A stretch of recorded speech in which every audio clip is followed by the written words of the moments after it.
In this video demo, we're going to go through changing the color of the jacket here. So we're going to use a tool that we've used before, an adjustment, or a couple tools that we've used before. So we're going to start with adjustment, and then we'll use some selection tools as well. So we've got this pop of color here in this photo.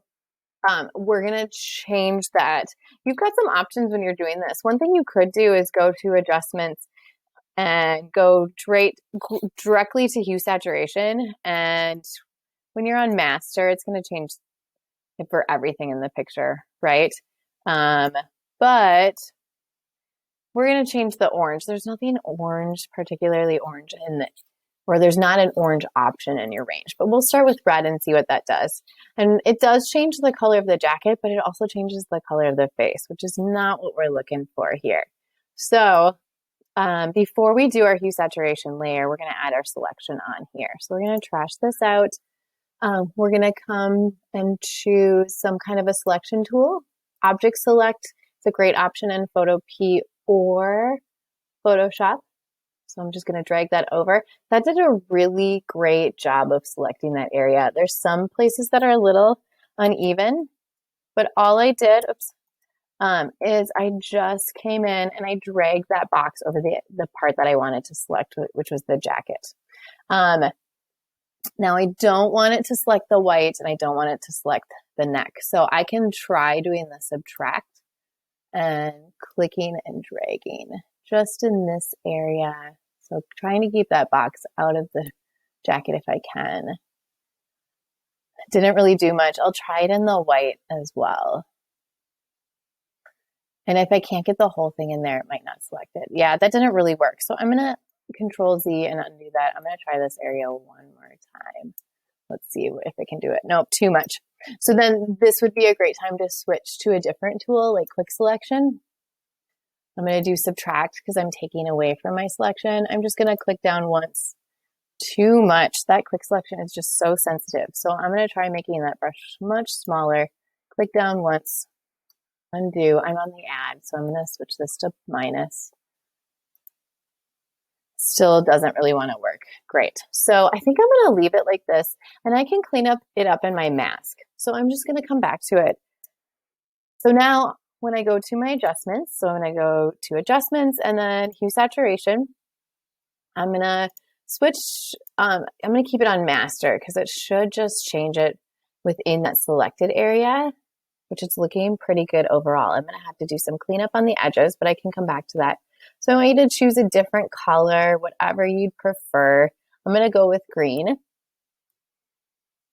And then I'm going to clean up my selection. So because I'm on this layer, I can click on mask right here. You can see it switch the dotted lines to mask.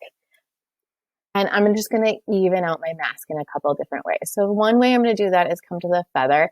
Avoid overdoing the feather because sometimes it looks really odd.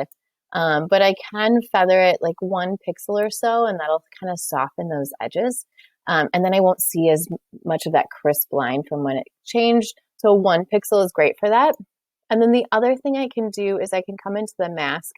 I'm going to bring the density down just a little bit. Actually, I'll keep it up for this one. But you can change the density of the mask to see through what's underneath it.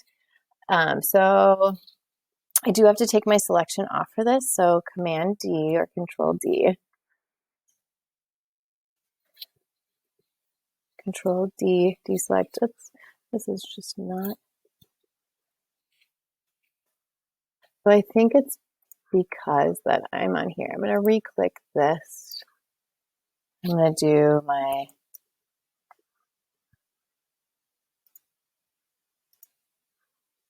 going to pause this first.